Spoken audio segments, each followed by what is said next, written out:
Matatu Welfare Association. You've mentioned that you think this is a good idea, but this is not the time yet. How much time do we need? You've talked about poor infrastructure. You've talked about engaging more with stakeholders and commuters in the industry.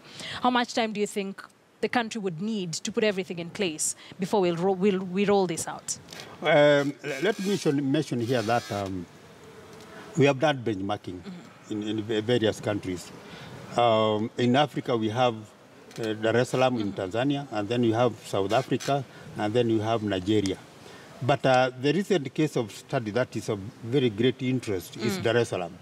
Yeah, they have 6 phases of the BRT, but they have just completed phase 1, and this started in 2011. And in 2013, now they started, after completing the first phase from the city, from the Dar es Salaam, the CBD of Dar es Salaam, all the way to Jangwani, which passes Katuru, Karioko, and some other bus stations, or bus stop for that matter.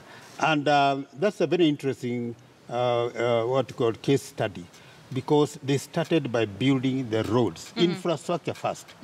And then from there, they were able now to have a thorough, comprehensive discussion with the stakeholders, so that at least they're able to convince them that's the way to go. And then there was an understanding that they compensated those that are going to be replaced, the 14-seater. Otherwise, the 29-seater, the 3-seater, 41 are still operating along the BRT buses. But at the left flank and the right flank, on the other normal lanes, because they cannot get over into the BRT infrastructure. That's the beauty of it. Instead of painting what they are doing, painting here. Because I can assure this is going to attract a lot of court cases. Yeah, you have heard Boda now also wants to be allowed to access we're actually going to have a headache when it comes to implementation of that. A big challenge. And since there are no demarcations, I'm not recommending for them to put demarcations. So even our vehicles, apart from the 14-seater units, are also going to protest, petition. Why can't they be allowed to use that BRT dedicated lanes, so that because they also higher capacity, although they don't measure the threshold of the 80 and the 110 seater capacities. Now, that's the bit of getting fully involved in constructing a BRT, so that at least it's clearly defined. Yes, and bear in mind the BRT buses do not carry luggages. Only seated passengers and standing. Maybe briefcase or handbag for the ladies. But other mode of luggages are confined to the other mode of transport. So we need at least, we are in 2018, possibly by 2020. 2 years, That's 2 years from now. Once they have completed the expressway, I'm imagining a road like Uhuru Highway and Mombasa Road, all the way from Lolongo to Odero, because the space at the center. Maybe they would have tried that one as a first test case. Build the BRT road at the center, of both lanes. And then once you put that into use, and from Lolongo maybe to Odero could have about maybe 10, 15 bus stops. All right. So that they will so be 2 able years. to move on. 2 years. And then 2 we years. move as a team. Everybody being made aware, whether it's a passenger, whether it's an investor with the other mode of buses, is also made aware of his obligation and where to operate. And they all we agree as a team and operate. That way we succeed. Okay, thank you very much for coming in and having time for us here on KTN News. Just KTN News Center.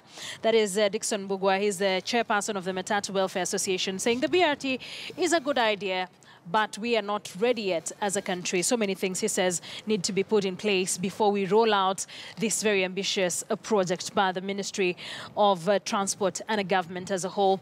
We're still staying on city roads, and this morning a Kenya bus service vehicle plying Nairobi-Utawala route lost control and rammed into lane barriers along Mombasa Road near Bob Mill. The bus driver cites mechanical breakdown as the cause of the morning accident. No one was injured in that particular morning accident.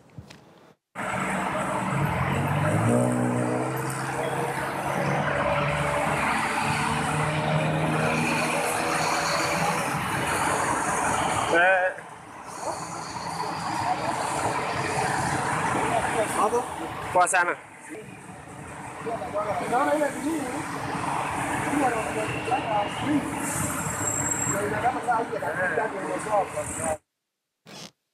That's just happened a few hours ago, about an hour ago, along Mombasa Road. Luckily, no one is injured in that morning incident.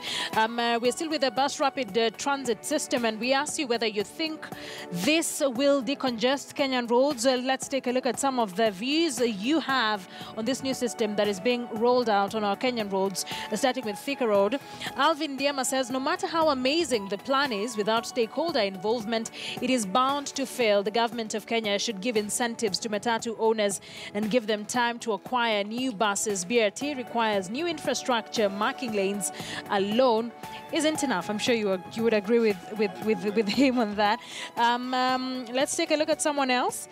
Benson Samia says, I hope that no one is in a hurry to create space for their own business. While the plan is good, we need to ensure that it is based on good planning and it is sustainable on the long run. We also have someone who calls themselves Wakanda Forever on Twitter says, please, President Uhuru Kenyatta, the government do not bring this nonsense to Jogoo Road. This will fail because there is no city planning, there is no education. Who will train the PSV operators, and where are these high-capacity buses, and how will they be managed? Wakanda Forever there on Twitter with his views on the BRT system. Mugwayo says, I doubt BRT will work. For example, the new outer ring road, matatus block the road at Taj Mall and at Pipeline Estate to drop and pick passengers in full view of the cops. So hold traffic until they hold up. We also have Martin Kate, who says, this won't help. Disobedience among matatu drivers and rude conductors will disrupt the good plan because of the mannerless overtaking. And finally, Isaiah Moriasi says, the Nyayo Bus 2 is a fiasco in the full glare of all of us to see. The government is failing countries while, like 254 or like Kenya, have a horrendous record of forays into money making from day zero. Watch money looted from taxpayers. Take a look at KQ, Kenya Railways, etc. This is sad. Keep the comments coming. It's very interesting to hear what you have to say. Most of you very skeptical about the BRT system and whether it will work for us, especially in terms of decongesting our